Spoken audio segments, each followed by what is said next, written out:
What's up guys, I'm back, and this time I'm bringing you a Scharhrot deck profile that I took to Rome. So let's go right ahead and step into the darkness.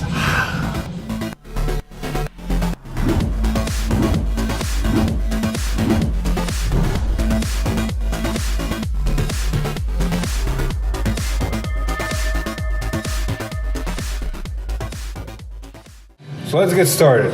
We're on this guy as our starter. He's great because he puts stuff from the grade 1s and greater to our soul when we stride, but mostly we use him because he draws us 2 cards on stride. Extra bonus.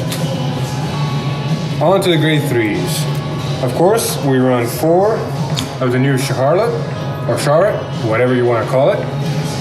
He is a great card because he searches a card from your soul and puts a card back into your soul if you want to, but mostly it's for the search. Also, his second skill is great for retiring the pesky starters, countercharging, and doing whatever you want.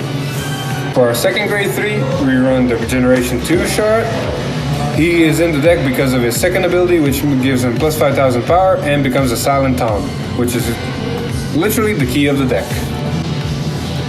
For the grade 2s, we run another Silent Tom clone. This guy though, when we have 8 cards of soul, he gains plus 10,000 power and becomes a Silent Tom. So he is our main grade 2 on rear guard. The other grade 2s we run are a Succubus. She is beautiful, but she's mostly there because of anytime you play her, if you have a Darkness Vanguard, which most of the deck, if not all, has Darkness, you get to look at top 5 cards and put up to 2 grade 1 or greater cards into your soul. This comes great later when I get to the grade 1s. The other grade 2s are this guy. He basically has the same ability, but instead of putting 2 cards, he puts 1 and he looks at top 7. This is more of a flavor for my playstyle.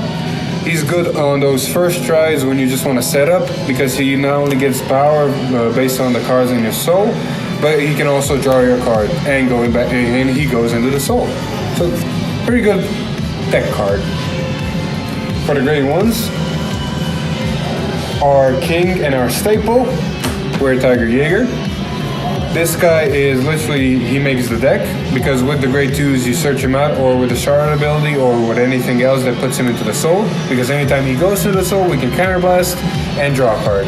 Counterblasting in this deck is not detrimental, so drawing a card is very nice.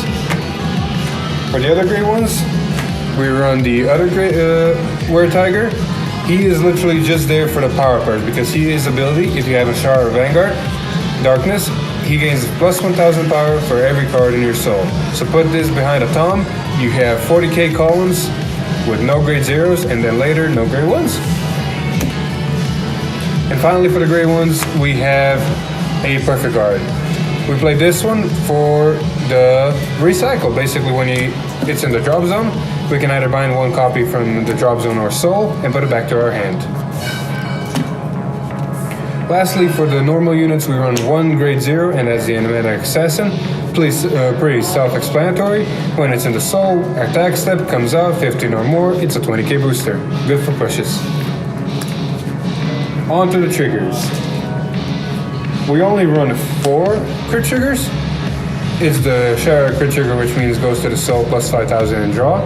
Especially with Dark Irregulars, because you want bigger soul, this is a good card. Fuels the soul, fuels your hand, and pretty much does everything the deck wants. We run 2 draw triggers. This is kind of a preference of mine. Draw triggers are always nice. It's nice to hit it and draw cards, but I also run it because of its effect. You can put it to the soul charge 1, it activates Darkness when you need it early game. And then we run 6 stand triggers. This standard trigger is only in here because it's nice. It goes to the soul, plus 3,000 power, and I get to draw a card.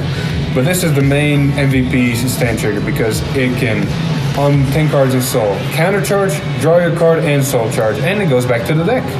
It does everything, and it's basically your staple for the deck. And of course, lastly, we run 4 of the new heal triggers that let you either soul charge or counter charge. Mostly you're going to use it for the counter charge because everything else in the deck soul charges. Now let's get on to the strides. Our main MVP in the deck, and usually our first and second stride in our finisher, Blam, or as I like to call him, Blam Blam. His first ability is not that important. He basically gets a tribe check by retiring a unit and gains the power of the retired unit. But mostly we play him for his GB3 skill, which says continuous. During the entire turn, your opponent cannot call grade 1 from hand to guard circles. So, put him and a Silent Tom on the rear guard. You're basically hitting for big numbers with no grade 1s or 0s from their hand, pretty much guaranteeing a hit. If for some reason that doesn't finish him, and your deck is kind of running thin, which it mostly will, you have him.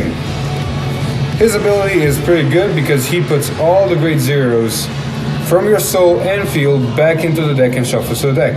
And then after he attacks, he restands. So not only do you have nothing but triggers back in your deck, you also get another Vanguard swing. Another good card to run in here is the Scharhrot grade 4.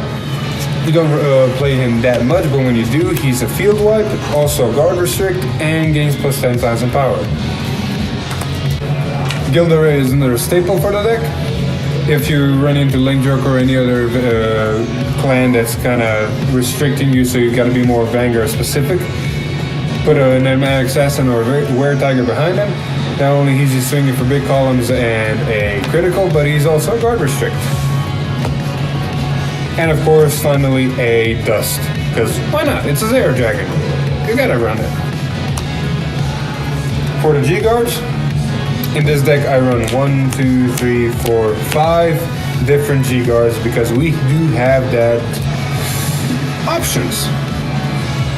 This G-Guard is one of my favorites because not only does it put a card from your field into your soul, thus fueling soul and others, but it also lets you draw a card and is a big shield.